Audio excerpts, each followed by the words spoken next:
This morning in the Atlanta airport, no one's missing a meal on Mac Wilburn's watch. With 11 restaurants to serve passengers, he's got dining for every destination. And it all started when Mac talked with First Horizon Bank about opening a franchise in the airport. Now it's open for business and cleared for takeoff. First Horizon Bank. Let's find a way. Go to firsthorizon.com/Mac. First Horizon Bank, member FDIC.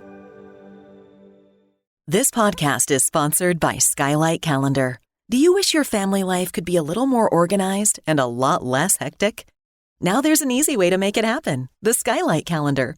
The Skylight Calendar is an innovative, smart, all-in-one touchscreen calendar that automatically syncs up existing calendars your family uses. Everyone's upcoming events are automatically organized and displayed for the family to see in big, easy-to-read, color-coded time blocks.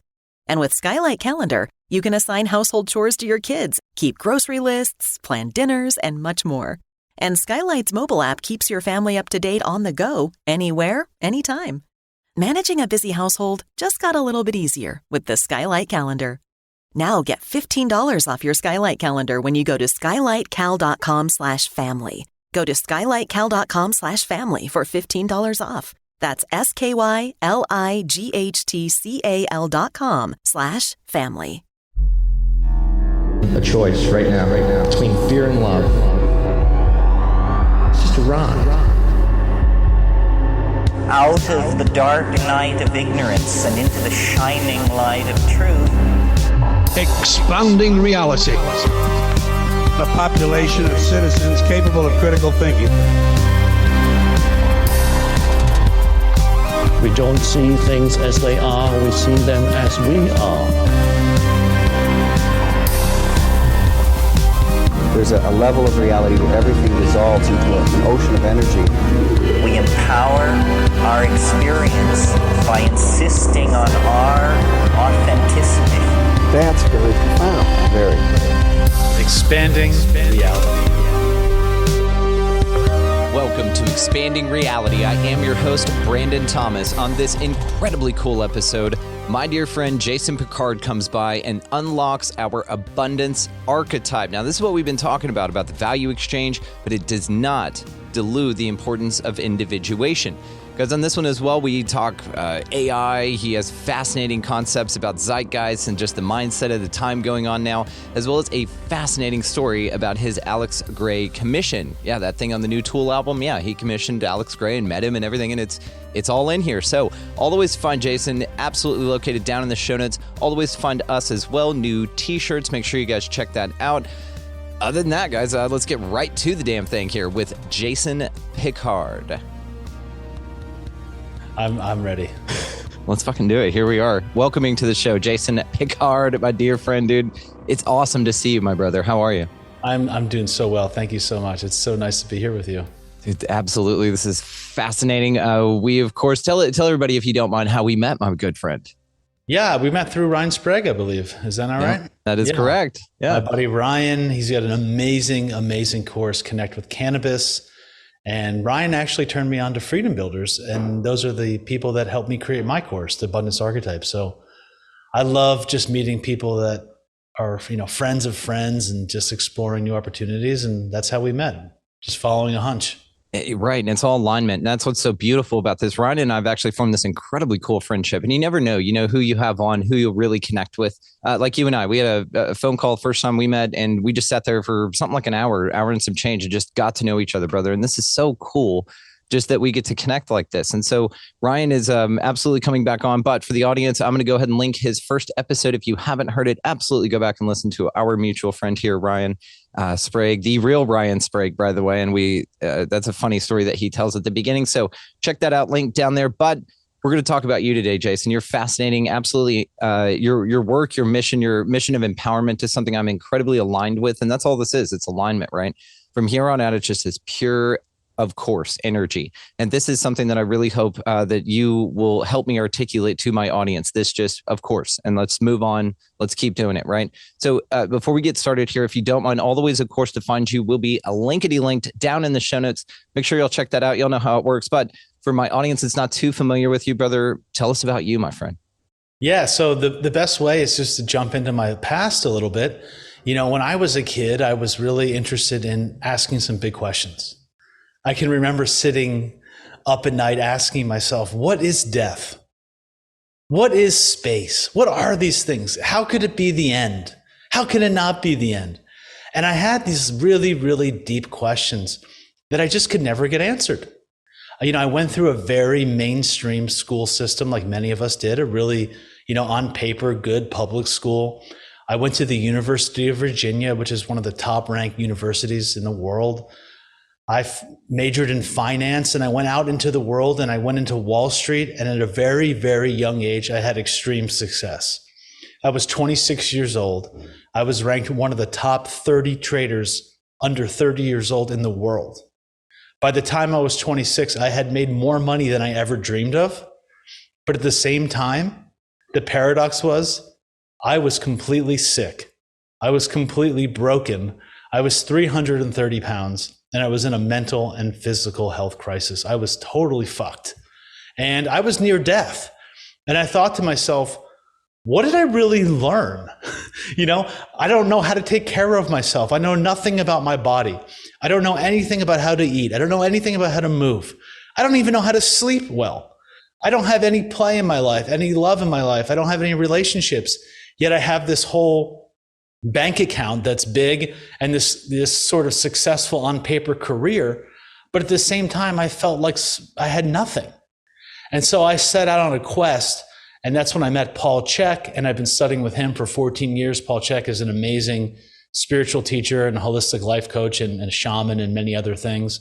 And I went out into the world and studied with some of the best people, from Tai Chi to shamanism to Native American traditions. I studied tons of Eastern religions and philosophy and psychology and depth psychology and art and music. And I found a way to create a holistic approach to my Wall Street career.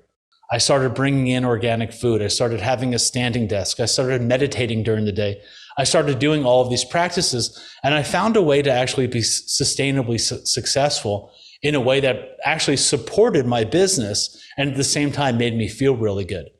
This all ended for me in 2019 when I decided to leave the business, leave the industry. I just didn't have a love for it anymore. And I had too much respect for doing things completely all in to realize that if I wanted to spend half my day doing Tai Chi, I was probably not going to be successful in the investing space anymore. And over the last couple of years, I wanted to find a way to answer those same childhood questions that I was thinking about how do you live life well? What does it really mean to be alive, to be a human? And so I set out on this quest to integrate all of this knowledge. I realized there were a lot of great people out there who knew a lot about wealth and trading and investing, but knew nothing about health. And there's a lot of people out there that have a lot of the health things down. They have a good spiritual practice. They have good psychological practices, but they know nothing about creating wealth. They're essentially the starving artist type. And I realized that it was my purpose, my reason for being here was to be a bridge between two worlds. And that's what I spent the last year doing, sitting, diving deep. How do I take all of these things that I learned from Paul Tudor Jones, one of the best investors of all time, to Paul Chek in the holistic space, and put them together in a way that I could offer to the world? And that's essentially where I'm at and why we're here. Brother man. If you could not have come on at a better time, the value exchange model is absolutely front of mind. The idea of reframing value and what it really means, and then also what money means, and also what it means to be wealthy, and also that you can be of spiritual service and still live an abundant lifestyle, live the type of lifestyle you want. And actually, you can be of greater service because you have more resources available to you to be of greater service. There are so many reasons why I feel that the idea that you must be poor and spiritual have to go together. Like you can't be affluent and help people. And this psychology, the psyop that's implanted into us at that young, impressionable age, that's like, oh, that person has a Ferrari, you must be a piece of shit. Like this idea has been just pounded in us. Also, these programs of you must work hard to achieve wealth. You don't deserve it if X, Y, and Z. We can't because of whatever in your family. And there's all these bags thrown on you, none of which prepare you for what the real interaction and engagement with the energy of money is. And this is why I'm so fascinated by what you do, dude. You have my complete attention on this. So this idea of scarcity that's implanted in people, do you mind speaking to that? Yeah, I want to. You just said so many things that my mind is just jumping all over the place, and I want to. We roll. I want to hit all of them. Hit them all. I mean, first of all of the great religions in the world were all started with money. Buddha was a prince. Jesus apparently had millions of dollars of essential oils and frankincense and myrrh thrown at his feet at his birth, right? Moses was living with the king of Egypt. Muhammad's wife was a very successful businesswoman. This idea that these things need to be separate are ridiculous, because all of the foundations of the spiritual religions, the great religions of the world, were all founded with money. The word wealth itself, when you dig into it etymologically, comes from the root word well-being. Wealth comes from well-being, and well-being comes from the root word wheel, and wheel comes from chakras, the literal wheels or the energy centers in our body. So to be truly wealthy, one must have well-being. To have well-being, we must participate in the wheel of life. We must be focusing on net impact versus net worth. So many of us look up online and we say to ourselves, what's the net worth of this person? What's the net worth of this person? That is one of the worst things you should do. The list should be, what's the net impact? How much impact has this person had on the world? Not how much money they have sitting in a bank account, not how much money they've possessed. How is their money performing? How are they acting in a reciprocal way? Not what's their return now, what's their 7-generational return? How embodied are they when they are focusing on all of their energy centers of their body, when they are focusing on their chakras? That is true wealth. When we can take the power, when we know that who we really are is the one looking through the eyes of our body. When we connect with that infinite, indivisible, immortal source, we use that to become fully embodied, to engage in the wheel of life, to create well-being, then we're truly wealthy. Yes. Yes, there it is. And it's this idea of the investment in energy and alignment. This is where it truly comes in. This is where the rubber meets the road on manifestation, on any practice that you have with meditation over money, with any visualization practice. This is where the actualization and the inspired action, this is where it goes from, okay, I know I need to integrate this healthily, but also I need someone to help me with that. And that's your bridge. You said it perfectly. You're the bridge that we're all ready for now, because we've all been feeling this way about it. And I've been, like I said, I've been screaming about the value exchange and that the whole thing's a damn psyop for you to be poor, and that it's so that you don't have access, to the most abundant, one of the most impactful resources here. Which again, also from its perspective, like think about money's perspective of us. It's had this really toxic relationship with how it's been utilized, what it's been used for, how it's been apprehended. It's got sort of a, us welcoming money back in with an embrace and with an honesty with it is, I think, key. And this is part of this, man, because what you do is you empower folks with the information that's valuable to folks. And this is, again, what the value is all about. Outstanding, Jason. Money is another interesting one to look at from the etymological perspective, which for anyone who doesn't use an etymological dictionary, I highly recommend it. It can be a very cool detective way to look at what are the root words, what are the subliminal messages behind the words that we're speaking. And so when you look at money, it comes from the root of the Sanskrit word manas. And so we are not mankind. That's a patriarchal definition. We are manas kind. Manas are what separates us from animals, which is our ability to think, feel, will, and have memory.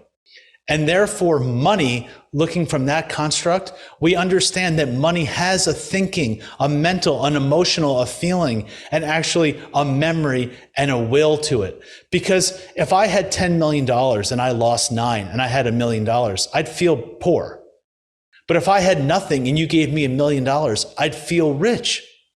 Money has a will and a memory and a thinking, feeling, mental, emotional construct. How we empower others can be a form of money. How we use our energy can be a form of money. Being a mentor, being a friend, being compassionate, our presence, our attention, these are our greatest units of money. right? And so this is a really, really important thing to think about, that there are many different forms of money. It's essentially energy and information, and that's essentially who we are. And the whole idea of this scarcity mindset comes from, I think, is that we're looking for abundance in the wrong place. Often we're looking for abundance outside of ourselves. But the word abundance comes from the root word unda, which comes from the spirit, the personified laws of nature, the intelligence of water. The water is literally unda us. Abundance is unda us. And so when we take our thinking, our feeling, our willing, and our memory, and we make a reversal from using that to look at all of the objects in our world that we're chasing and thinking that those are going to bring us abundance, to reversing and making ourselves the subject, the object of our focus of abundance, we truly become abundant because we realize that abundance comes from the inside out. 100%. Like just everything you're saying, man. So what do you think happened with money? Do you subscribe? Have you heard of like the Babylonian money magic concept and this idea that really there's this whole money spell going on this entire time, and really it can be broken just simply by our awareness of it? And so this is really what I think is happening here. You're breaking the Babylonian money spell, which is cool. It's really ancient, and it was sort of a massive apprehension as far as our construct and consciousness and engagement with a thing called currency or money, right? Mm-hmm. So how do we empower people, man? And not jumping ahead here, but I'm just ready to hear this from you. Like what can folks do? What's your approach on this next step? Yeah, a lot of us, I don't know specifically the Babylonian model, but the reality is that most of our beliefs about abundance and about money come from things that we have inherited. If we're lucky, we may get a monetary inheritance. Our parents may leave us a car or a house or a few bucks. Some of us not, some of us more. But what we all get is a psychological inheritance. We are tasked with the unmet needs and unmet desires and unfulfilled life of our parents. And so if our parents came from a poverty mindset, we've inherited that. And it's not too far back in the future that our people have come from the times of famine, have come from depressions, have come from times of persecution. And that is living inside of us. You know, the part of us that's conscious, that's trying to go out in the world and figure things out and make a life for us, is the part of the iceberg that's above the water. We've all seen that analogy of the tip of the iceberg. But what's 95% is actually below the surface. And that part is like the supercomputer that's driving everything we do, right? It's the part of us that's digesting our breakfast right now. It's the part of us that's breathing us, that's pumping our heart, that takes care of the million billion chemical reactions in our body while we're sleeping at night. That's the supercomputer. Those are generated by our belief systems. And most of us are thinking the same thoughts every single day, and 90% of them are negative. And almost all of them are the same thoughts we had yesterday. We must be willing to wake up and look below the hood, look below the surface of the water. What are the belief systems that we've inherited? What were the things that our parents told us? In our family, you could only be successful if you're a lawyer or a doctor. You'll never be successful as a painter or as a musician or doing this or that, right? We must go in there and realize that most of what we believe about abundance, most of what we believe about our life actually wasn't ours. It was given to us. We did not come in with that. And in the same way, we can rewrite that code.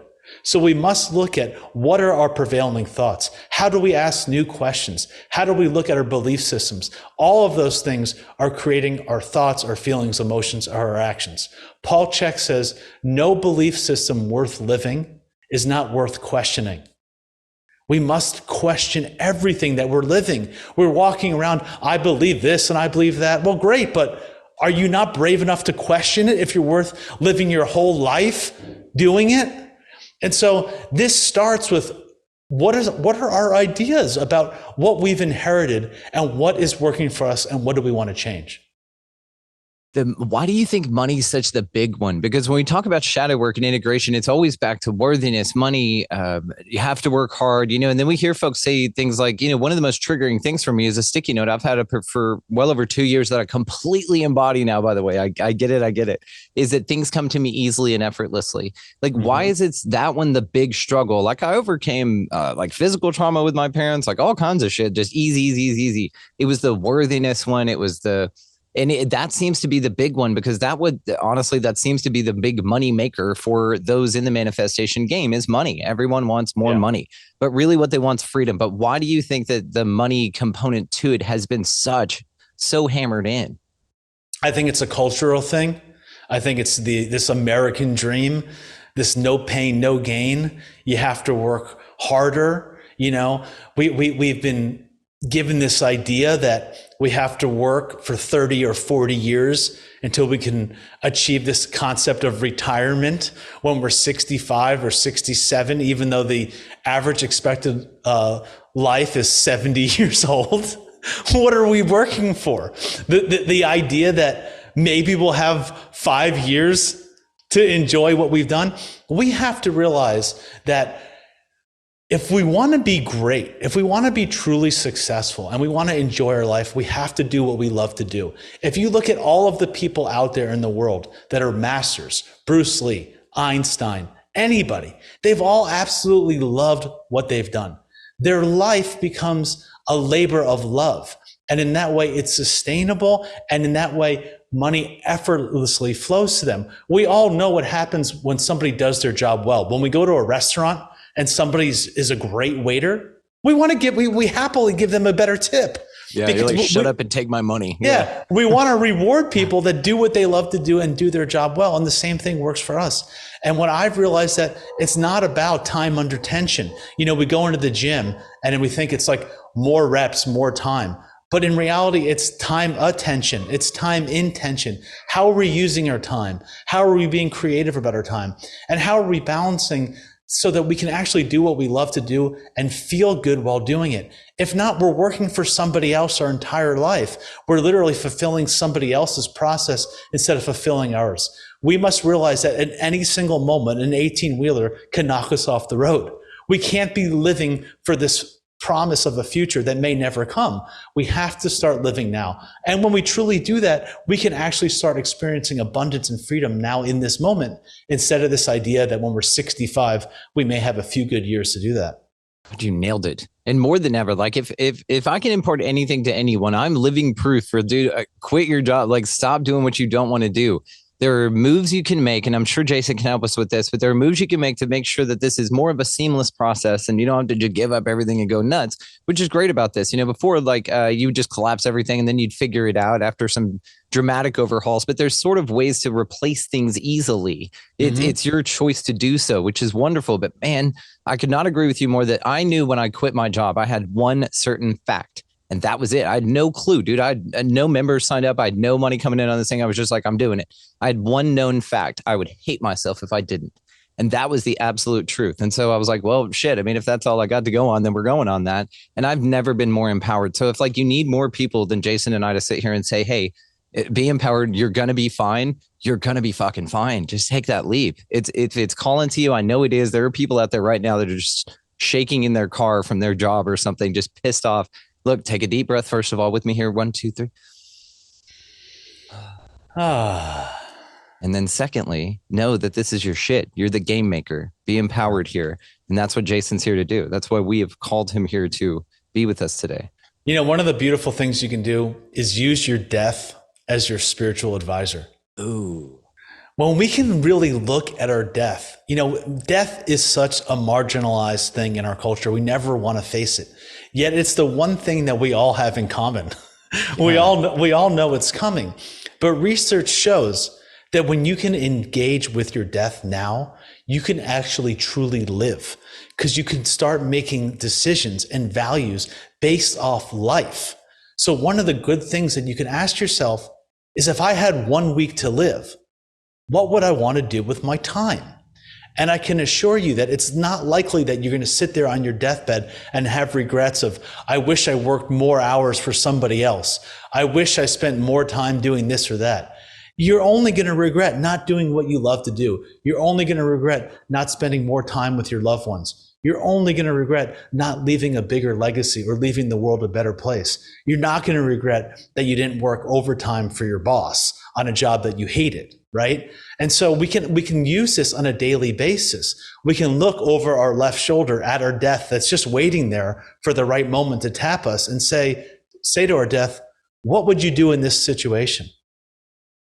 If you were about to tap me on my shoulder and tell me that this was the end, because it can come at any moment, what would I do now? How would I live today? What job would I do now knowing that this is the last job I'm going to have? How would I leave my mark? And how would I want to spend my time? Dude, we just got back from Utah, and in Utah, they were doing, Brandon Powell was taking us through a few breathing exercises. You've done breath work where you just really go deep? Oh my God, dude. And so, I saw your pictures from your trip on your Instagram. They look super cool. It was insane. You've got to go with us. Next one, August of 2024, the 1st through the 5th, we're already going. Like, you've got to go. We'll set this up either way.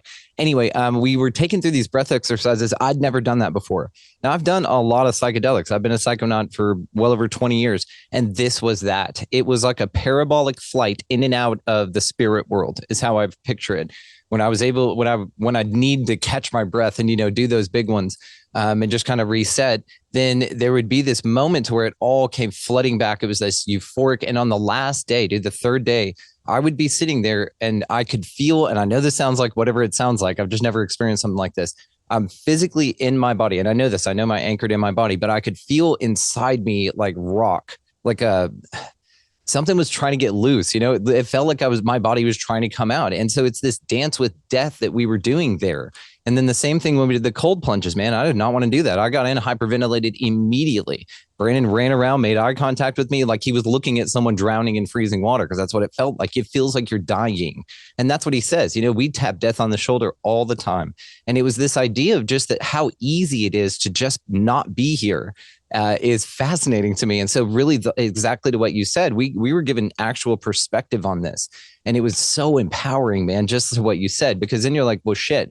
If it's that easy, I could feel like that. Number one, I want to do that more. But number two, there's a lot there to be learned. And just like you said, man, it's something I've been saying forever. You could just get hit by a bus tomorrow is the example I use. I like the truck, but same thing. It's been a perspective I've had for a very long time that this could just be over. And that if, you could do anything you want, which you can, then what would that be? And that's what we're asking people here. Yeah. Yeah. And, in my course, I take people into a lot of this importance of getting comfortable with the uncomfortable. Yeah. Yeah. Death is an uncomfortable thing to think about. Cold plunges can be uncomfortable. But isn't it fascinating that despite what your mind is telling you about going into the icy cold water, that when you actually get out, the result is that you feel much better than before you got in? And so what does that really tell us about our fears around doing things that are uncomfortable for us, but how much they actually are rewarding for us? So, I say to people, try something out new. Go in a cold plunge, go in a sauna, do a deeper meditation, do a deeper breath work, go over your edges slightly. Tell somebody how much you truly feel and love for them that you're holding back from. It's that feeling like we're at a wedding and we want to dance, but we're nervous. Yeah. When we want to sing, but we want to hold it back. Try a new food. Try out a new position in bed. Switch roles with your partner and try out, even if you're the fun parent, become the disciplinarian. If you're always the one that, waits for your partner to initiate sex, try initiating it. It's this idea that every day, if we can push ourselves and challenge ourselves a little bit, we can actually move more towards flow states and abundance. Why? Because research shows that it's actually not the easy win. It's not actually winning that brings us satisfaction. It's growth and discovery and learning. Once you have a minimum amount of money, once you have your survival needs met, more money actually doesn't equate to life satisfaction. What does is actually being in the flow, doing something you love to do, challenging yourself, going over your edges. That's what actually brings happiness. And it can be scary, which is exactly what your mind's saying. Don't jump in the water. You're going to drown and you're going to freeze. This is going to be uncomfortable. But once you get over that, you realize how liberating it is and how good it actually feels and how your body really wanted the cold despite what your mind was telling you. And think about how that same metaphor is happening for everything in our life. Why not send a note in the mail instead of sending an email? Go over and tell somebody you work with how much you appreciated something they do instead of sending a text message. These small little things, little ways to go over your edge systematically each day can be really empowering and ways we can create more abundance for ourselves. I like that going over the edge, and you've nailed it with this. We refer to it as pattern interruption. We're talking about the exact same thing here: brushing your teeth with the left hand or your opposite hand, whatever, taking a different way to work, all those things. But I like how engaged you are about the personal contact over some easy, simple digital fix, especially when it's in proximity and accessible, right? Absolutely outstanding, man. So with the importance of everything that we're talking about here, we are still building a community. We are very tribe forward, but we also want to talk about the importance of individuation, because a lot of people think that, some folks have mentioned that we're going to be like this hive mind and like that telepathy is going to occur. It's going to be this Borg thing, but it's nothing like that. And actually the power of individuation is so much more valuable. So spend some time with us on that. Well, it's pretty common in some of the spiritual communities that we probably run with or get exposed to do what might be called a spiritual bypassing of the power of the individual. We hear things, oh, it's all one, man. Or you go into, a Buddhist place and it's all nothing, man. Everything's empty. Well, yeah, you see, you got to hold a much bigger worldview. Yes, we are all one. Yes, there is emptiness. But at the same time, if those things exist, bipolarity of everything, of night versus day, of white versus black, man versus woman, there must also be the individual. If there's no individual, if it's all one, who's here having this conversation? And so, yes, we come from the same place. In essence, we are the same. We are all one big family, yet the power of the individual is so important. We are individual, immortal beings. And to the extent that we can actually step into learning more and actually bring ourselves, our wholeness out, we are actually working for the entire planet when we do that. If you want to be truly successful, you must bring out all of your unique skills, gifts, and talents to the world. And why is that? There's nobody else in the history of the world who has what you have. There's nobody else that has your fingerprints.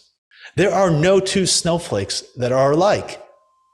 When I was on Wall Street, Paul Tudor Jones, who's one of the best investors ever, would ask every aspiring employee, tell me how it is that you make money in 1 to 2 sentences at a 5th grade reading level. Simplicity is the ultimate sophistication. Do you know what makes you great? And he knew that somebody who knew that was going to be successful professionally. And I'll take it a step farther. We must know that professionally, what creates stable, repeatable returns for us, what makes this podcast, what makes expanding reality great. There are tens of thousands of podcasts out there. 2.5 million. Okay. There are 2.5 million podcasts. The last thing that I saw was that most of them don't get past the 10th episode. Something like that, yeah. You need to know what it is that makes expanding reality different than the other 2.5 million. If you want this to be as successful as it is, you clearly know what your niche is, what your alpha is, or your differentiating factor. But if you didn't know that, you would not have made it past the 10th episode. But we also need to know that about our life. What diets work for us? Not what we read in a diet book that work for somebody else. What works for us? There are 100,000, 200,000 diet books out there, but there are more obese people than ever. Why? Because we need to know what diet works for us. What works for somebody else won't work for us. What movement practice works for us? We walk into a CrossFit or even a yoga studio, we're doing the same workout that 50 other people are doing without anyone knowing about our unique body type, our injuries, what we ate for breakfast, how much stress we're under, what our goals are. We must create individualized exercise programs, individualized sleep programs. Do we need 6, 7, 8, 9? What time do we need to go to bed? What brings us joy and play in our life? What kind of relationships do we want? What kind of spiritual practices do we want? How do we learn best? We have to become a master of ourself. And when we do that, we can be truly abundant and successful. That is the power of the individual. And I just want to say one thing about this. This can be a painful process at first. If you go into any of the historical spiritual texts, if you look at the story of Jesus, the story of Buddha, the story of Arjuna and Krishna, there's always an exile. The hero's journey, Joseph Campbell's The Hero's Journey, there's always a venture out into the unknown. You must go from the familiar to the unfamiliar, from the known to the unknown world, to cultivate the elixir of life, which is finding that personhood, that individuality, and then you take it back to the community and you share your gifts. And so this can be difficult. It can be difficult to break away from normalcy, to break away from what your parents want of you, what your friends want of you, what society wants of you. But Carl Jung says the ideal aim of the unsuccessful is normalcy. To be normal means to be in a box. And if you want to be extraordinary, if you want to be truly great, you must realize you are not a data set. You are not a number. And you must find out what makes you truly great. What are your gifts, skills, and talents? What's your bigger reason for being here? And do everything you can to bring that forward. Two paths diverged in the woods. I took the one less traveled by, and that has made all the difference. Made all the difference. Frank Sinatra says, I did it my way. Mm-hmm. My way. He didn't say, I did it somebody else's way. I wasn't a part of anybody else's plan. For better or for worse, I did it my way. And that's why Frank Sinatra was Frank Sinatra and not some unknown singer. You know what I love about our tribe as well is we empower the individuation. That's the point here is we want you to be the most you and most authentic you, not to do what I'm doing and copy what I'm doing, not to copy what Jason's doing, to be inspired by what we're doing and to create your own. And we're here with you as part of your community and tribe. But it's this idea of just complete conformity and must dress this and must look like that. Anything that's yelling at you that you must, you probably don't. If you resonate with it, then great. But if not, we would love to empower you to be you. And that's what's the most ironic thing is to fit in with us. You need to be you and not us, right? So it's like this non-carbon copy standard that was valuable. And it was valuable in the ego structures. And I suppose it was necessary in the way that it was to show us that you can still fit in, but even more empowered by being authentically you. Yeah. Your education up until this point, and I'm not talking to you, I'm talking to the metaphorical you, but our education up until this point has not prepared us for this. Our education system was based on a manufacturing model. It was based on doing linear things, not teaching us how to think, but teaching us what to think. You're going to do one thing over and over and over and over and over again until you do that one thing really well, right? That's not how we evolved in nature. I participated in a persistence hunt where I was living with a tribe in Namibia, and we went hunting for 2 weeks by running after animals, endurance running after animals. What was so unique about that was two things. One, the Bushmen knew from tens and tens and probably more thousands of years what their competitive edge was. They knew that what made them unique and great was not beating an animal in a sprint. They didn't have superior weapons. Their competitive edge was endurance running. They knew that animals must stop to pant, to cool off, and can't carry water. So if they just were consistent, like the tortoise and the hare, they just kept running and running, not fast, but just consistent, 20 miles, 30 miles, 40 miles. Eventually they would tire the animal out and they would survive. That's how they survived for tens of thousands of years. In the same way, they went out each day without a plan. They didn't have a plan of what they were going to do. They were responding to the track. They were responding to a sight, a smell, a sound, the position, the direction of the wind. They would see a plant on the ground. They'd stop. They'd dig it up. They'd see another plant. Oh, I can use that to set a trap or to do this or that. It was completely random and responding to what was going on in the moment. We've become so narrow and objective, looking at just one thing or looking at our iPhone, right? And focusing in on one thing. But that's not how we evolved. We evolved to be in this more open state, have a more diffused and immersed and an open state of awareness. We evolved using randomness and seeing our connection to all things, using the capacity of our dreaming and our imagination, and then taking it into form.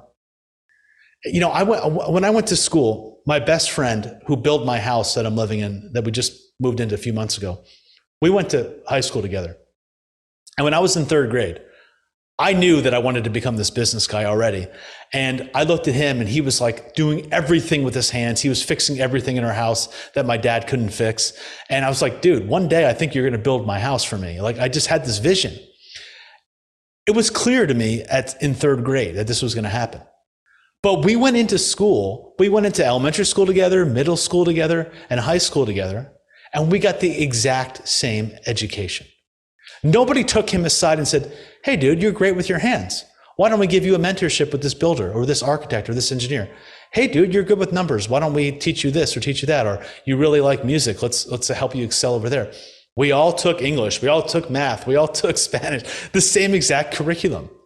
The word education comes from the Greek word educare, which means to draw out from within.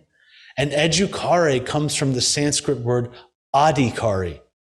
Adhikari means a kind of education where they would first look at the astrological birth chart of a person.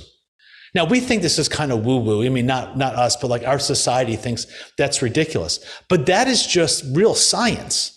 That is looking at probabilities, studying people for thousands and thousands of years at the positions of the planets of their birth, and then just collecting data and seeing, okay, when the sun is here and Jupiter's here and this is there and that's there, 80% of the time, this person has this type of body type and has this kind of propensity to be in this category of profession.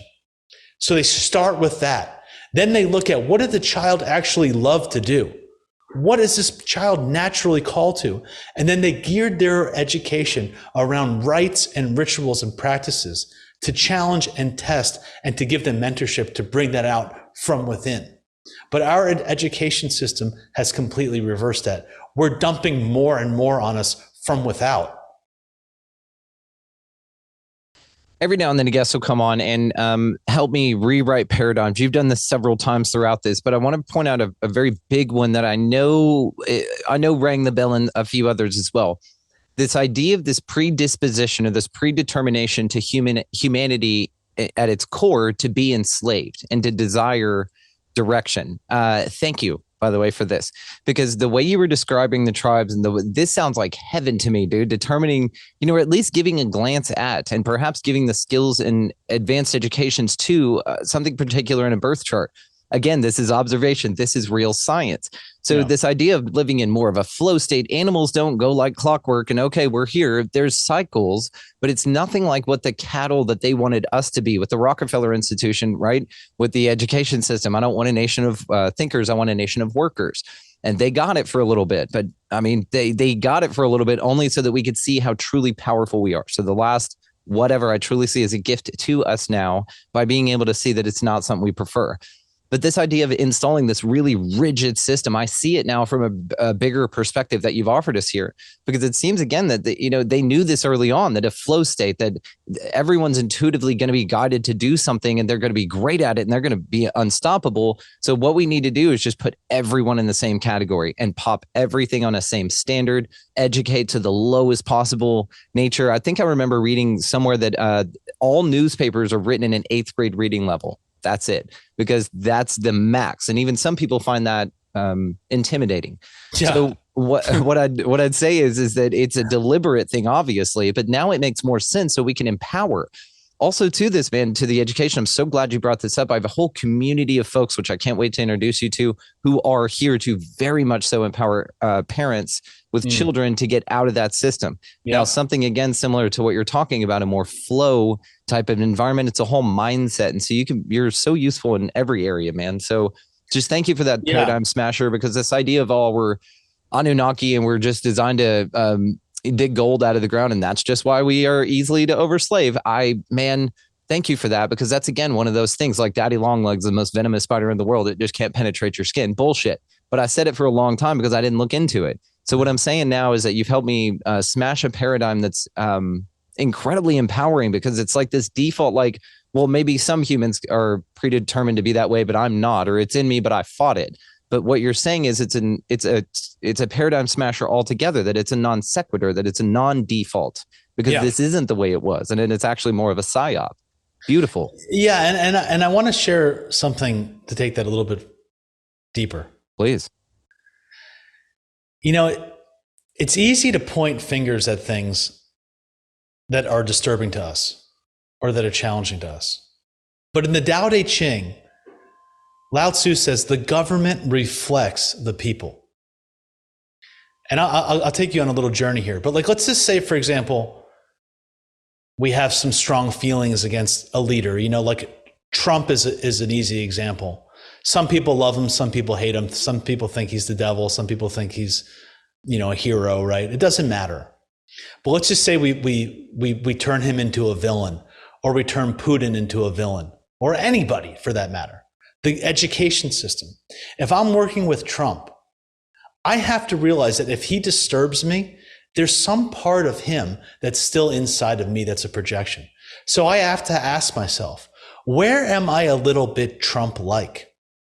Where am I a little bit egotistical, patriarchal, right? And in the same way, I can flip it around and ask myself, where do I need a little bit more of that in my life? Where do I need to speak my mind without caring about how people react? How do I need to tell my truth more? We're all out there hating Putin for everything he's doing in Ukraine. And yes, it's horrible. But how are we not looking at how we have nuclear bombs and missiles pointing at Russia from all sides of their borders? At the same time, how are we colonizing ourselves? How are we being colonized by social media, by the news, by what we're thinking and digesting, right? We're out there vilifying viruses without thinking about how viruses make up more parts of our body than we have cells. Everything that we cancel on the outside is a reflection of something we're canceling on the inside. And so if we're in this system of colonization around our education system, how we put ourselves into a box, how have we perpetuated that? How have we not stood up for our own values, for wanting something different, for recognizing that our leaders who we're pissed off at, our education system that we're not happy with, is a reflection of where we are at? And where do we need to start on the individual level, making these kinds of changes towards individuation? What can we do today to think outside the box? What can we do today to learn something new? What can we do today to eradicate the colonization in ourselves, to not become a slave to the system? And in that way, we can make a bigger difference on the total for all people. So, it's really easy to point fingers, but reality is we have to realize that anything that's out there is a reflection of the collective of where we're at. And so if we think Trump's immature, well, sure, he is, but that's the average of our country is at that level of social maturity, right? And so we need to start with us, the individual. It all comes back to us, the individual. Been saying it, folks. I didn't have them on because of that, but thank you. That's it. It's all you, right? What was the Temple of Delphi? The only thing written up there, know thyself. That's it. That's the only wisdom they had for you when you made that trick. Hey, do you know yourself? No? Oh, turn around, come back, and come back. Let us know when you do. And then when you know yourself, you can come back and you can say, hey, I know myself. I appreciate it. And that's honestly the biggest secret here. It's what's so fascinating about this is figuring out your relationship with you. And it is something that I've just so harped on because it is the biggest game changer for me. That's when it all kicked off. I was like, who are you, little guy? What's going on up there? How do you feel about things? Reevaluating paradigms from a very honest perspective. And it's folks like you that empower us to do this. So it feels like it's time that it's a switch. It's a age of Aquarius, like the sun's changing, like the Schumann resonance, all this stuff, and the things now that have been going on for so damn long that we've heard a few folks from back in the day, William Cooper being one of them, folks like that would stand up and say, hey, something's going on here that's not right. but it felt few and far between. Now, do you think this was a connectivity issue because now we have the internet and it's just all over? Or do you perhaps think it's an awareness capacity thing? Like now we're able to perceive things from bigger vantage points. This holiday season, you might be looking for nutritious, convenient meals to keep you energized on jam-packed days. Factor, America's #1 ready-to-eat meal delivery service, can help you fuel up for brekkie, lunch, or dinner with chef-prepared, dietitian-approved, ready-to-eat meals delivered straight to your door. They just drop them at your door, people. You'll save time and eat well. You'll stay on track with your healthy lifestyle while taking all of your holiday to-dos in stride with good meals in the tum-tum. If you're too busy with all this stuff, these meals are easy to get done. They taste great. All you've got to do is head over to factormeals.com/expandingreality50 and use code expandingreality50 to get 50% off. That's code expandingreality50 at factormeals.com/expandingreality50 to get 50% off. Yeah, you saying what was the question in terms of why are we so confused right now? Actually, the shift, the counter. Why are folks so aware of what's going on in the illumination? Like things have never been more apparent out in the open. And it seems even the psyops that are going on in the news or in NASA and stuff, we're like, guys, it's so obvious, and it's almost meant to be obvious. Now, then the question, of course, to add to this, to elaborate just a little bit, would be, has it always been that obvious and we just couldn't see it because we weren't able of that capability of awareness, or did it shift to be more obvious so that we would wake up faster? I see what you're saying. Yeah. So, I mean, gosh, there's a few things there. I mean, that's one of the gifts of COVID, right? I mean, gosh, what a talk about a psyops, but like the reality is that people are paying more attention to their health now. People are starting to question the truth more because they've seen, okay, what these people were saying is not really necessarily what actually happened. Okay.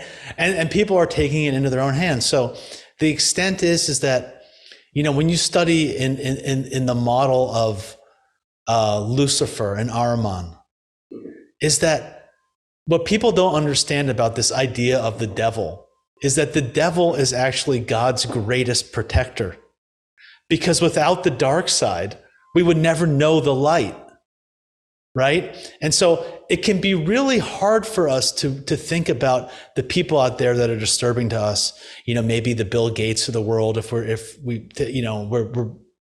thinking that he's doing, pushing some kind of agenda or all these kind of horrible things that are out there. But the reality is we never would have the opportunity to know the light without the dark. And so these things come together. And so to the extent that we're pushing ourselves down into the darkness, we have the same possibility to go to the light. If you look at the tarot card, the Hangman, number 12, it's a person that is hanging upside down, but the card is all meant to be flip the card out upside down and the person's going to the light. I commissioned a piece of art by Alex Gray that is a very, very cool long story called The Great Turn, which if for anybody who's out there, you should check it out on, it was his most recent piece called The Great Turn. It's a 10-foot by 8-foot masterpiece that I have on loan to his new Visionary Art Museum that's opening up on the beginning of June in Wappinger Falls, New York. But it shows a picture of a man or like a being, really, not like a man, but of a being. Half his body is reaching up while the other half is reaching down to the ground. Carl Jung says, no tree, no man or woman can reach to heaven until its roots reach to hell. Yeah. All of the experiences of my life, being 330 pounds, being near death, being obese, that's what made me who I am today. If we look back at our life and look at all of the difficult moments, we realize that those were essential parts on the path to becoming who we are. Even in investing, Paul Tudor Jones says, blowing up or having a big failure is a necessary stop in becoming a great investor, because you'll know what you never will do again if you learn from your mistakes. It's a part of an evolution. So in that way, yes, I do think the age of Aquarius, I do think we're evolving to these new times. But at the same time, I think that the darkness that is so apparent is also bringing out the light. But the reality is, just like that great turn painting, it's up to us which one to choose and which one we want to carry forward. Awesome. And I definitely want to hear that story, by the way. Okay. So I want to talk to you about the power of dreaming and how to use it. Well, look, dreaming is such a powerful tool. Okay.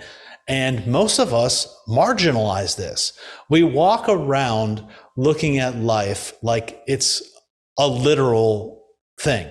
You know, it'd be like reading poetry, but not reading between the lines, taking each word literally, which is one of the problems that people have reading sacred scriptures. If you're reading the Bible, it should be read metaphorically. I have a beautiful book about the Bible read as a dream, which are how these things are supposed to be read. They're being read symbolically.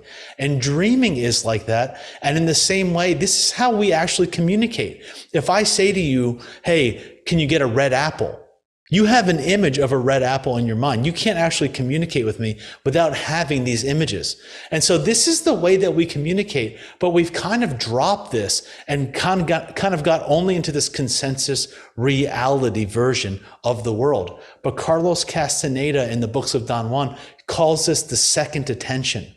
When you can realize that we are participating in a dreaming universe, that the whole universe is actually dreamt into existence, and that it's actually, there's an intelligence behind everything that we can actually participate in.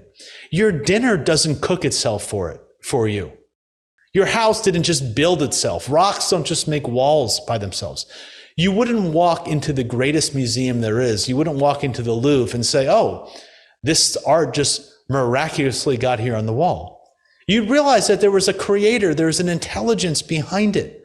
You know, we can study how many times a hummingbird can flap its wings, but we don't ask, what was the intelligence that created the hummingbird?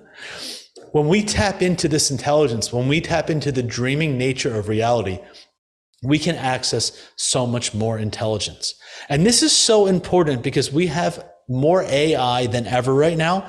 And what AI can do really well is left brain logical, linear, literal analysis. It can search the internet in amazing capacities, you know, from what it has access to, which is obviously highly censored these days, but it can go out there and it can pull up from a whole ton of information. But what it can't do, it doesn't have the 5 billion years of intelligence in our body. That is the most incredible market research there ever was. The wisdom and intelligence in our body, AI can't access that. It doesn't have a heart. It can't access infinite intelligence and the power and discernment of our heart. AI can make a nuclear bomb just as easy as it can cure cancer, right? But it needs a heart to discern which one is more life affirmative than the other. But the most powerful thing at all that I'm calling official intelligence, real intelligence with a capital I, is the power to dream. When we go to sleep at night, we don't have to do anything, and we can engage with a specific algorithm designed just for ourselves to show us everything we're missing in our life, how we can grow into the greatest version of ourselves, what is our shadow material, and where is our full potential. And we don't just have to go to sleep at night to dream. We can use our flirts, synchronicities, things that catch our attention, songs that pop into our head, body symptoms, fantasies, the list goes on. All of these different things. There's a dreaming nature to reality that we can engage with. And when we do, life becomes so much more rich and full of information that we can actually use in our life, our relationships, but also our work. It's like marrying in all the energies together. And it's a tool, like you said, it's a companion. It's something that's there constantly with you. It's a visualization tool. It's an affirmative action tool to where you can sit there and say, okay, well, I've got all the power here and I can dream this into existence. Anytime you play the what if game, it's always what's the best thing that can happen, right? So these are just actionable things that you can apprehend in this state, which is beautiful, man. Like you said, a lot of folks daydream. 99% of it never happens. Oh no, this is going to happen, or I'm going to tell this person this, and then they're going to say that, and I'm going to say this. Doesn't happen. But you're giving a lot of energy to those timelines that some part of you is living in. But why wouldn't you want to just commit all of that and focus it? Because again, like you said, a lot of it's subconscious. Actually, a bunch of it's subconscious. So you don't even know it's occurring. You just get these feelings from it. And so something you do again is point this out to where you are empowered to apprehend and alchemize it in that moment. It's a tool. It's a beautiful thing. I want to ask you something about, because you brought up AI. I'm just curious about, and you can speculate wildly here, dude. We don't, say, oh, but you said it. So AI seems to be, I think, one of the bigger concerns would be from folks that say that the people teaching AI how to treat us aren't the kind of representatives we want for humanity, right? So like the old thing of like, take me to your leader, the aliens land and we're like, actually, we don't really want you talking to them. They don't represent us. So remember, they shoot at you. We don't. So things like that. So it seems like AI, do you think AI would figure that out? Or do you think it would be bound to its program? And like, let's say it's programmed to just be the lizard turds. Okay. Do you think that there's also maybe then another AI program that will create that sort of reflects more of our values of the law of one type of a thing? And then maybe there's some sort of dichotomy that emerges there, some war perhaps. It goes like super deep. But I mean, do you think then that AI could go, actually, these people have heart and these people are just trying to destroy things? Or then would it just say, I know this is a bunch of questions, you could just free flow on this. Or then would it just say, you know what, this is all too confusing. Some people are great. Some people are turds. We're just going to nuke the whole place and start over, It's a lot in there, Jason. Yeah. I don't really know. What I think is interesting, which I can comment on, that I don't know if this answers your question or not, but you tell me, is that one of the issues with AI, in my opinion, while an incredible technology, I mean, you can't deny it, it doesn't look at the individual. When you walk into a doctor's office, the average doctor is listening to your story for 7 seconds before they interrupt you. When you even walk in to get your hair cut, how long does the hairstylist actually spend with you talking about what do you really want to create and express in yourself before they start cutting your hair? Oh, you want to get a number 2? Okay, let's go. 1, 2 on the sides, bzz, right? I mean, we've killed the individual. Marie-Louise von Franz, one of the most famous Jungian analysts, says that if you take 2 tons of stones, and the 2 tons of stones have an average weight of 20 pounds per stone, if you weighed every single stone in the 2 tons, you might not find one stone that is exactly 20 pounds. You might find 22, 19, 18.4, 19.6, whatever it is. But we are living in a world where we're looking at people like a data set, where we're looking at people like a number. And we are all unique, complex individuals that cannot be set into a data set with 50 or 100 or whatever variables. We have infinite intelligence. We have infinite variety. There's nobody else ever like us who has had our experiences, who has our DNA, who has our makeup, our mixture of the elements, our dreams, our traumas, our everything. And that's where I think AI is limited, because it will never compete with the individuality and the complexity of a human being. And, Steiner talks about man will continue to look for technology outside of themselves until they realize that the technology was inside of themselves the whole time. The question will be, will they figure that out before they destroy themselves? And I think that that's really the place we're at right now. Do you think it's possible that we're AI that doesn't know it, that's just been super convinced of a reality and that we exist in this place as organic beings with mythology and all? I mean, AI says artificial intelligence. I think what we are is the official intelligence. We are the heart official intelligence. We are the intelligence. We are the intelligence. We're so focused on the internet instead of focused on the internet.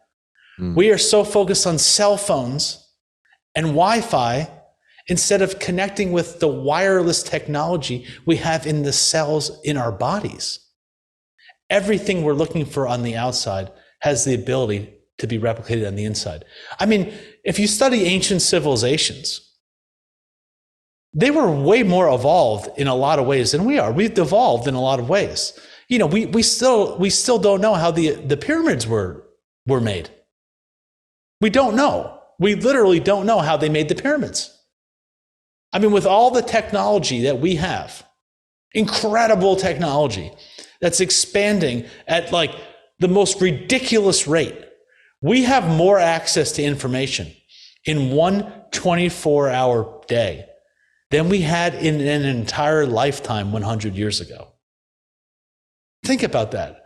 We'll have more content on the internet today than we would have had in an entire lifetime if we lived in the 1800s, let's say.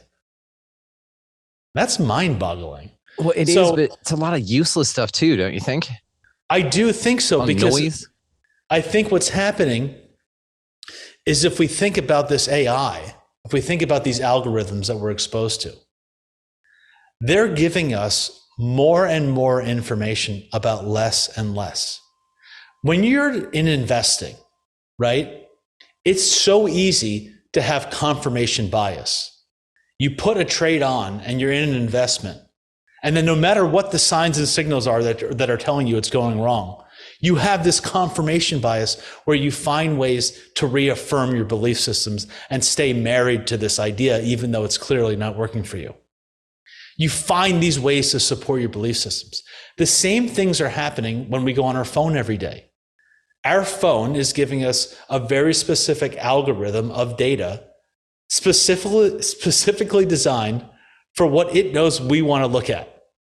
If we like one branch of politics, it'll give us more and more of that. So we keep clicking and clicking and clicking until we realize we know more and more about less and less, until we know absolutely everything about absolutely nothing. And so we have to be willing to question. We have to be willing to use questioning as a meta skill, to look deeply at all facets of life, look in other people's shoes, look at all sides of the tree, look at all the facets of a crystal, and so forth. Be willing to actually go and search the internet for things that aren't just being given to us as clickbait, and really question all of our belief systems and ways of looking at things. Because if not, we're not going to really be able to ever find the truth. And the other thing about that, I'll just say one more thing. There is so much on the internet that holds both sides of the coin to any topic.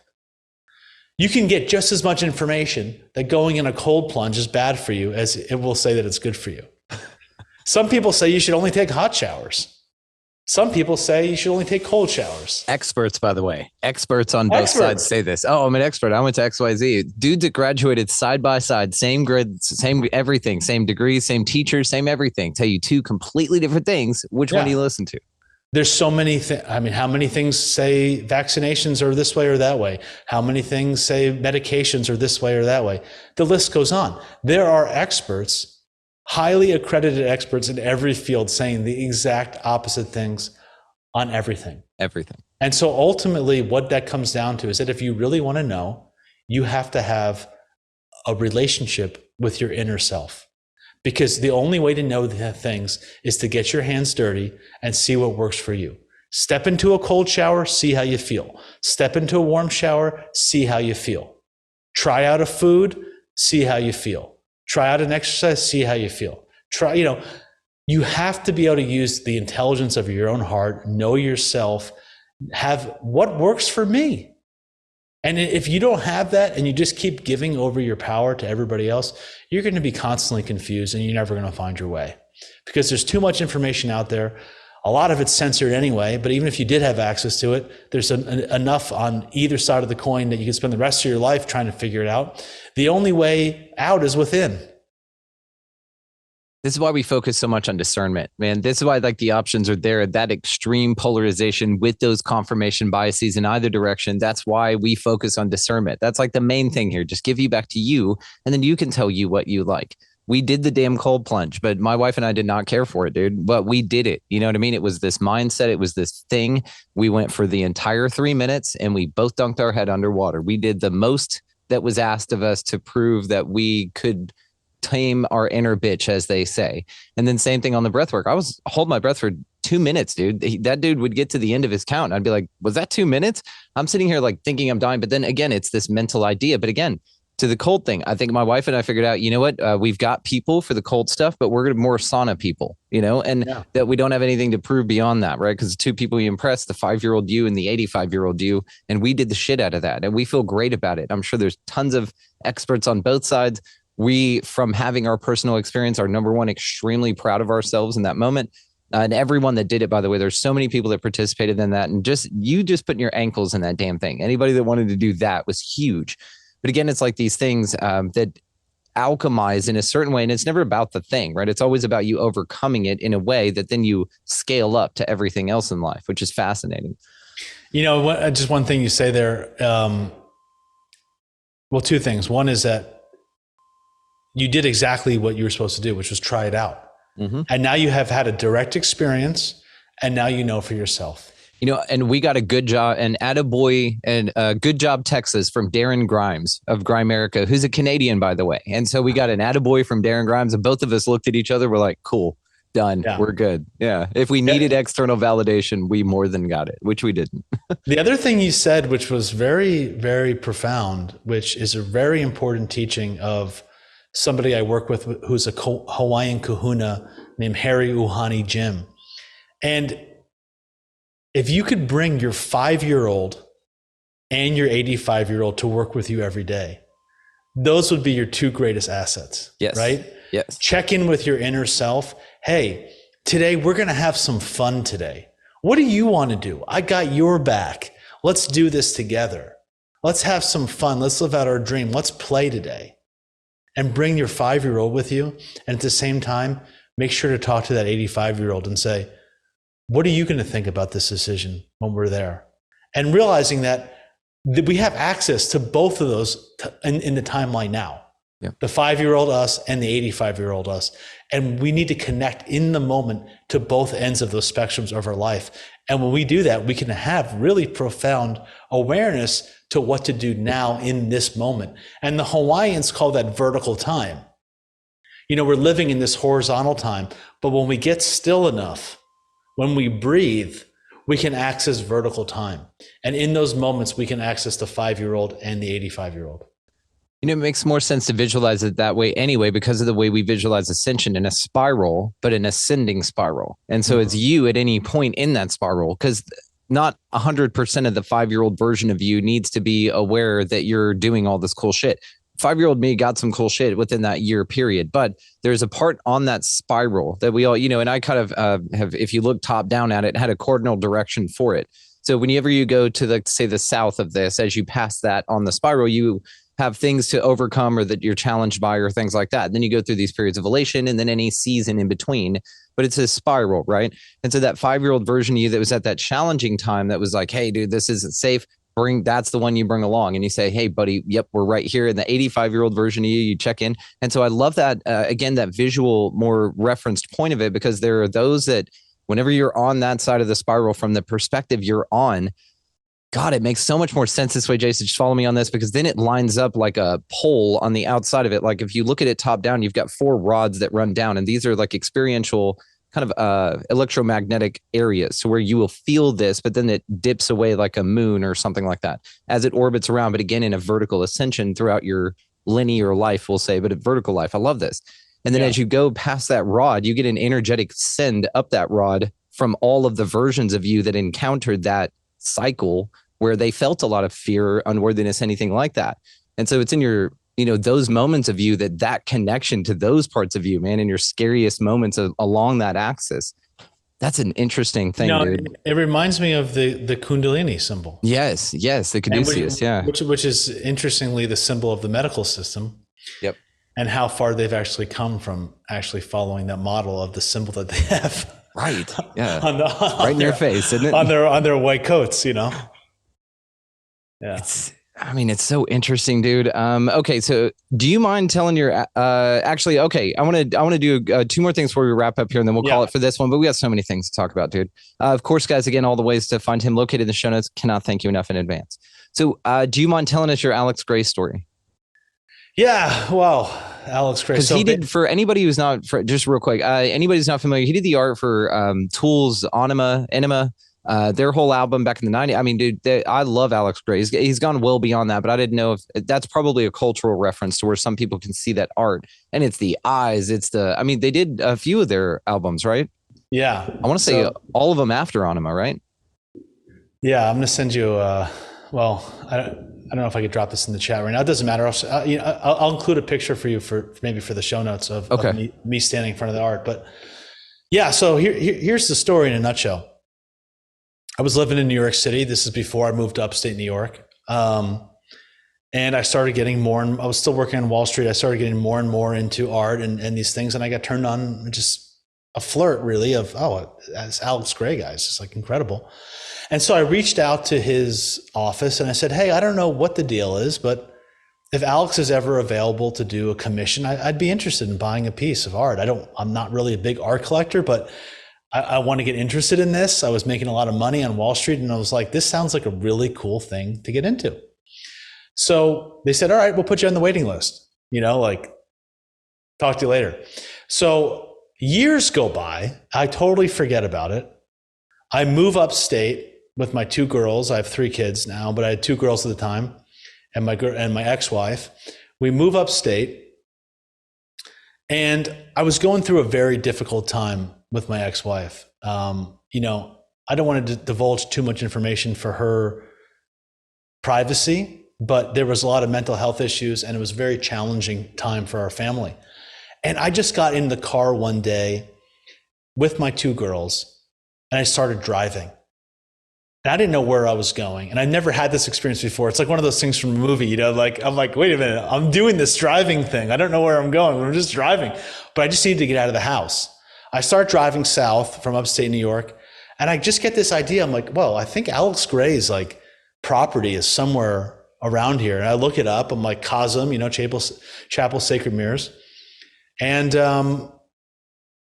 it's like 30 minutes from where I am. I'm like, I'm just going to fucking go. So we drive there. Now I'm at this place. I'm with my 2 kids. We're in his mushroom cafe. We're having these Rishi teas. And I just go over to the barista that was working this cafe. And I'm like, hey, I don't know what the deal is, but if Alex is here, I'm on the wait list for commission. I reached out to him years ago. I just love to say hello.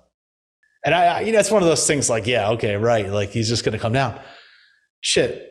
15 minutes later, him and his wife, Allison, come down to meet me and my 2 girls, and they couldn't be any cooler. They invite us to lunch with the staff, and we're hanging out, and we're talking about art. They take us on a tour of his whole property. They bring us up to their house, and now I'm hanging out in his art studio with my 2 girls. Allison's reading storybooks to my kids. I'm sitting there with Alex looking through these books, this book that Terrence McKenna gave him about hieroglyphic mushroom wall art in caves. And I'm surrounded by his paintings that he's working on. And I'm like, this is it was the most amazing day of my life. It felt so amazing that I on this terrible, terrible day, I could find such greatness and such beauty and such support from a person like that. So that was just this deep heart connection. And I said to him, I was like, Alex, we got to do this thing, So he said, all right, I'll let you know when I'm ready.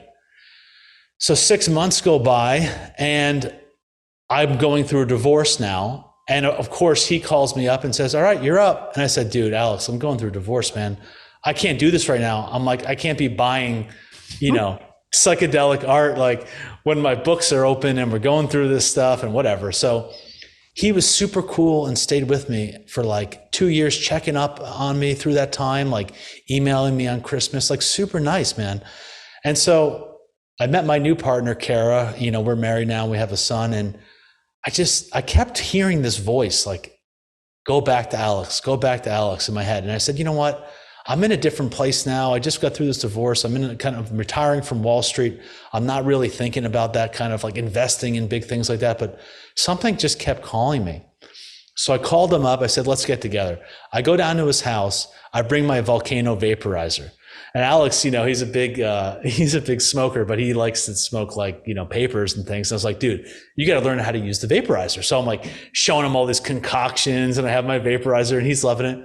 And I said to him, I go, look, I just went through this experience that I could only describe as no tree can reach to heaven until its roots reach to hell. The same thing I mentioned earlier. I said, I just keep seeing this vision of a man like reaching up with a man reaching down.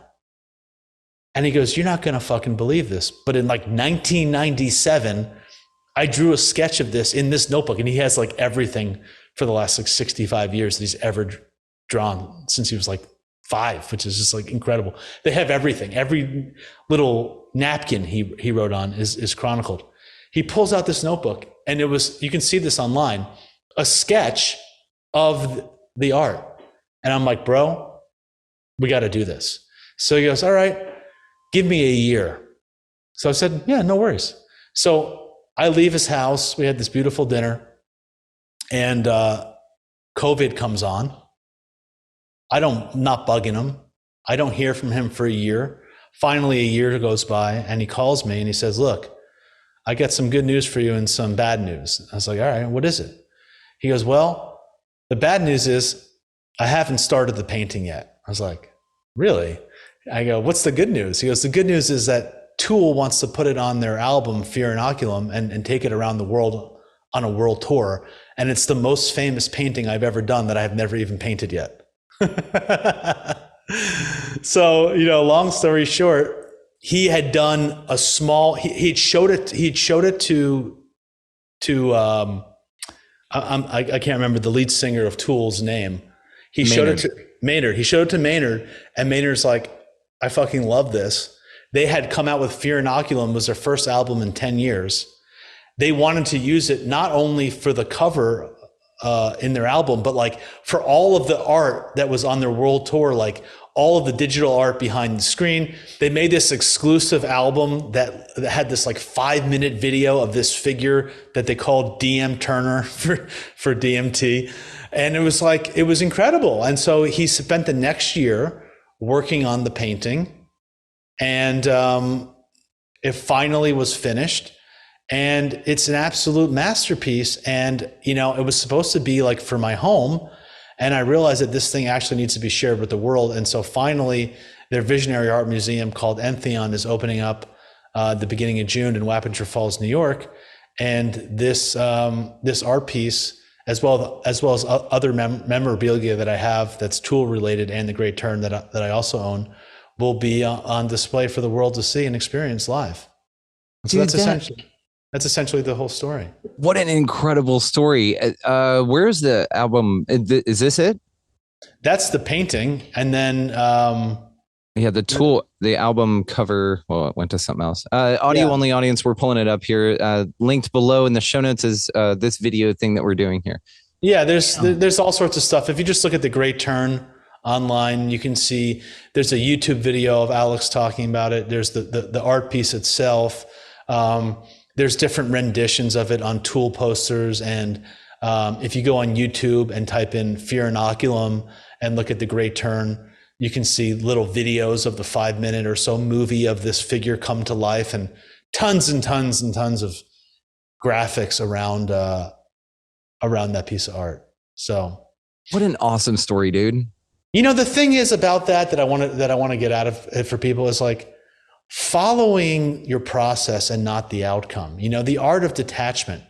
Any part of that process, I could have said this thing got screwed up. I'm just following my instincts to calling him. I'm following my instincts to show up on that particular day. I'm staying with the process when things go wrong, staying connected to him. If any one of those things had happened, if I didn't get divorced and I didn't have that period of time, and he called me then and did that art piece, I would have done it. It would not have been the Great Turn. It would not have been on the Tool album, and would not have been on the world stage. It wouldn't have been created during COVID when he was quarantined in his house for a year, only with this painting. So the reality is like, we can only focus on if we drive well. We can't focus on if we're going to get pulled over if we're speeding. We don't know if we're going to get pulled over. We don't know if we're going to get a ticket if we get pulled over. We don't know what the judge is going to do. We don't actually know the outcome of everything in our life. We can only focus on our process. And when we stay true to what's really meaningful for us and follow our heart and follow our bliss and stay detached from the timing of things, you get led to places like this where the outcome is beyond what you could ever have imagined for yourself. The biggest manifestation hack I've been sharing with folks lately is my personal one, because all I can share is what I use, right? With confidence. And that is to be I've been just simply manifesting pure alignment with the highest authenticity, elation, and service that I can provide. And those three things in that order: authenticity, elation, and service. And that's it. I've cast that net, and that's where I'm at with it now. The specificity of it, I'm not concerned with, because I know I trust my higher self, or whatever has been doing this thing, whatever label you want to put on that. I am in absolute stream flow with that thing, and I am in full surrender with how it loves to surprise me, because I love how it loves to surprise me with shit like this conversation right here. Dude, that's a fascinating story about Alex. I've been a fan of his work. I mean, since the 90s, since you've seen it on the tool work. And then when I was doing psychedelics, you're just sitting here staring at these things in the CD square, and you're just like, oh my God. And the CD itself, He has an ability to show what we all experience on psychedelic journeys, but actually put it to paper. Yeah. If I could actually had the skills to what I see in a journey to put it, into the paintbrush, into the paper, I'd be Alex Gray, essentially. That's essentially what he does. He can actually not only see these incredible things that many of us actually have shared experiences of, but can actually put it down on paper in such detail that it boggles my mind. It's an incredible. And, beyond that, I have to say, he is him and his wife, they're incredible people. And, that means more to me than anything, it really does. Like, I just met some beautiful people there that really cared about me. And that was really touching. And, I'll never forget that. Well, and that's beautiful as well, because I've heard things about Alex and his wife that our people have their own opinion about what they see him doing, which I think I feel is a misapprehension of what's going on. It's not the real truth.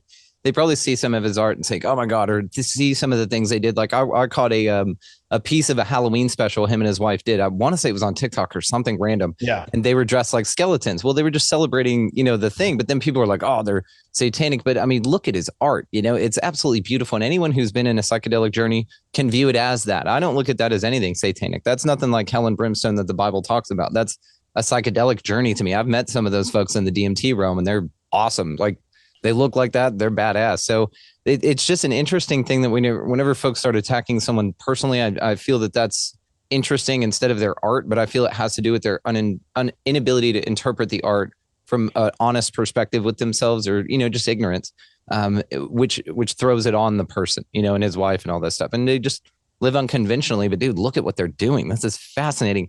But again, the fact that you have had personal contact, I trust your judgment. You said they were great. That's another one of those stigmas that I'm grateful that you've cleared up. So thank you. Not that it mattered, but I just had heard it. So, people look at the tarot and they think it's devil worship. Yeah. I mean, anything that people don't understand, we're constantly everyone's constantly trying to put everything into a box and try to understand things that they don't know.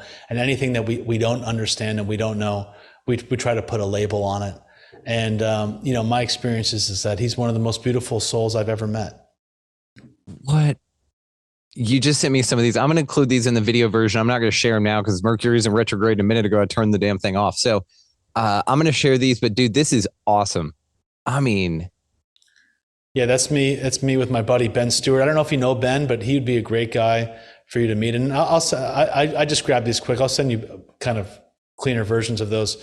But that's when Ben Stewart is a good buddy of mine, and he made many awesome movies called DMT Quest and Zeitgeist, and he made Zeitgeist. Yeah, and get the fuck out of here, and a few other ones. Okay, we'll talk. On Gaia TV, Limitless, and Psychedelica. You should definitely connect with him. He's got a great podcast called Awakening Infinity News, and he had made this great video called DMT Quest, and he was coming to visit me. We're friends, and I brought him down to meet Alex and see the painting. So that was why he's in that picture. 100%, dude. And Zeitgeist is one of my biggest awakenings to everything here, to everything. So that would be an absolute honor. Huge. And of course, like we're in, of course, energy. So of course it makes 100% sense. So look forward to that, audience. I'm super pumped about it. And thank you, Jason. Okay, so let's wrap this bad boy up here, but I'd like to do it with a positive spin. So we're about empowerment here. So let folks know what gets you out of bed every morning and give us something to look forward to.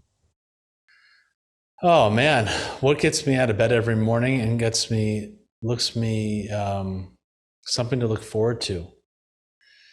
I mean, personally, I love what I absolutely do. But one of the things that I think is just really helpful for people is actually a trading analogy that I learned, which was called "the trend is your friend." And this is a simple thing, but when you're investing, if it's a predominantly bull market, let's just say, which means the market's going up, for those of you that don't know what that means, or a bear market, the market's trending down, more often than not, it's profitable to go with the prevailing trend. But one of the things that I think can be really important to realize is that the trend of each action of our day can become our friend. When we wake up in the morning, if we're working with our dreams, if we're checking our morning heart rate and checking into tapping into the deeper parts of ourselves and seeing how what we did yesterday is affecting actually our heartbeat of today, if we're actually taking a breath and asking ourselves, what is the greatest ideal of myself today? What is the greatest version of myself today? What's something new I can experience today? Take a mindful step out of bed and start to begin to create a momentum towards the life we want instead of the life we don't. Instead of waking up and the first thing you do, checking your phone, getting blasted with blue light, seeing a bill, seeing a text message, seeing something stressful at work, rushing out of bed to your alarm clock, getting into a fight with your partner, getting into some road rage, etc. Each little moment builds on itself. And if we start thinking about the momentum, I think it can be a very, very helpful thing. I like to wake up in the morning, each morning. It can be difficult, I know, because I have 3 kids and sometimes they can derail that. But to the best of my ability, I try to create a vibe of sensuality. I think about, like, let's say I was going to make love with my wife. Maybe I dim the lights. Maybe I'd play some beautiful music. I'd light a candle. I'd light some incense. I'd put some scent. I'd have a beautiful flower. I want to create that for myself. I go into my meditation room. I do a meditation or I chant, but I create this vibe, this fragrance, this sensual experience for myself. And I create the vibe and I create a momentum for my day that no matter what happens, I've created enough of this. I'm so locked into this frequency that no matter what life throws at me, I will not forget. I will always remember and never forget who I am, what I stand for, and be attached and connected to my deeper spirit. Now, whatever form that is for you, that's great. That's knowing yourself. I'm not telling you to do any of the things that I do, but what I'm suggesting to you is start from the first step out of bed with a mindful step, thinking about creating the day you want to create and not creating Groundhog Day, not creating what happened yesterday, having yesterday equals today and today equals tomorrow. That's anxiety equal depression. Creating a new life with the first step out of bed. And, that has worked for me, is focusing on that momentum. I'll leave you with this. In A Man's Search for Meaning by Viktor Frankl, he talks about Jews being walked into the concentration camp gas chambers, singing and chanting songs praising life. That really sent me on a deep meditation. And I realized is that what they were showing there, what they were exhibiting, was true abundance. That no matter what life throws at you, even being walked out of your circumstances in a concentration camp into the gas chamber for your last breath against your will, that despite that, you're going to sing yes to life. That no matter what anyone does to you, they can even take away your life, they won't take away your spirit. Now, that's a very high place to evolve to, and I can't say that I have that. I have to remind myself of that 500 times a day. With each breath, I'm remembering that. But like going to the gym, the more we can come back to that, the more we can come back to that place of singing yes to life, of knowing who we really are, despite every circumstance, the more and more abundant we become. Absolutely incredible, my friend. Absolutely incredible. Something that you were saying there that I was inspired to do, a little silly, but I think that this will be a great mantra and it'll be remembered, is the moment and momentum. Moment. So you have the moment. Like it's your, I'm in the moment. But it creates your momentum, right? So everything is just a series of moments you create from your moment of now. And so this cherishing of each one of them that do build on one another. And I could not agree with you more. I do a bit of coaching, and that's my biggest thing is no phone for the first hour. Huge. Yeah. Absolutely huge. Replace it with reading, journaling, practice, workout, anything else. Just none of that for the same exact reasons, man, because it jacks you of your momentum, right? Yeah. So hang on to that moment. It's that's nice. Yeah. Jason, dude, I can't thank you enough. We have so many more conversations to have. I'm looking forward to every fucking one of them, dude. You're just a brother. This time, and of course you're incredible. So all the ways to find you located down in the show notes, my friend. Truly grateful. I love you, brother. Thank you for the opportunity. It was my absolute honor, privilege, and pleasure. And just to your audience, I'd love to connect with any of you. Feel free to reach out. Hit me up on Instagram. That's probably the best way to find me. And I'd love to just participate in your life and see if I can help you in any way. And it's just really great to be a part of this expanding reality audience. And I'm looking forward to a bright future together. So thank you.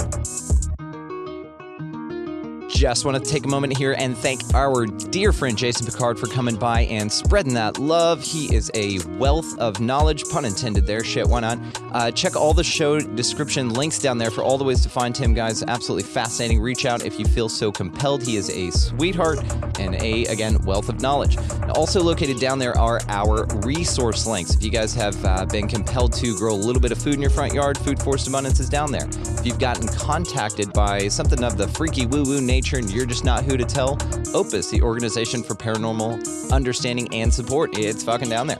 As well, if you really want to level up, the Manifestors guy, Dewey Taylor. This is my secret, guys, and it's not a secret. It's a link right down in there titled The Manifestors Guide. Check it out. While you're down there as well, check out the link titled expandingrealitypodcast.com. That is where all of our stuff can be found. You can link there from any of the socials, all that good stuff. But as well, that is where you can support the mission, and this is a value exchange system we got going on here. So any value that you find that you'd like to participate in with this, please feel free to do so. We always love the engaging and sharing. And if you want to take it to the next level, we have all the options available for you down there as well. That includes the Expansive Insider. Now, that's where all the bonus stuff is at. We're doing these lives now, live interviews with Q&As after. Just come hang out with us. And if that sounds like something you'd like to do, link's down there. So go out into this incredibly beautiful and amazing place, guys. It's a wealth of awesomeness out here. So while you're imbibing in all of that, why not just pick up a piece of litter and make it prettier to look at, right? Be nice to everybody you come across, which isn't given, but, it's nice to hear. As well, if you got somebody in line around you, get their coffee, pick up the coffee of the dude behind you or in front of you, whatever, it goes a far way. It's just this shock, this look on their face. They're like, holy shit, you're what? And it's beautiful. It's just a really nice, sweet thing, and that's why I encourage it. And it makes a way bigger impact on you, which is also why I encourage it. And some of you have already discovered this and written in, and I appreciate those, by the way. So also, while you guys are out there just crushing it at life in general, get out of the fucking left-hand lanes. That's a pain in the ass. You got somebody behind you wanting to pass as well. And above all, and then anything else, go out into this beautiful, amazing, what the fuck on the momentary basis is this? And y'all just be good to one another, That's it. Boil it all down. Be good to one another. Thank you so much for watching, listening, engaging, just being the coolest motherfucking sons of bitches ever. We'll see you next time. At Sleep Outfitters Outlet, great sleep is a big deal. Save 40 to 60% every day on every Sealy, Stearns & Foster, and Tempur-Pedic. Queens as low as $249. Customer exchanges, closeouts, and floor samples. Inventory changes daily, so come in for your dream deal today. With no credit needed financing, expert advice, and up to 60% off retail, it's never been easier to get the sleep and savings you deserve. Go to sleepoutfittersoutlet.com for financing details and to find a store near you.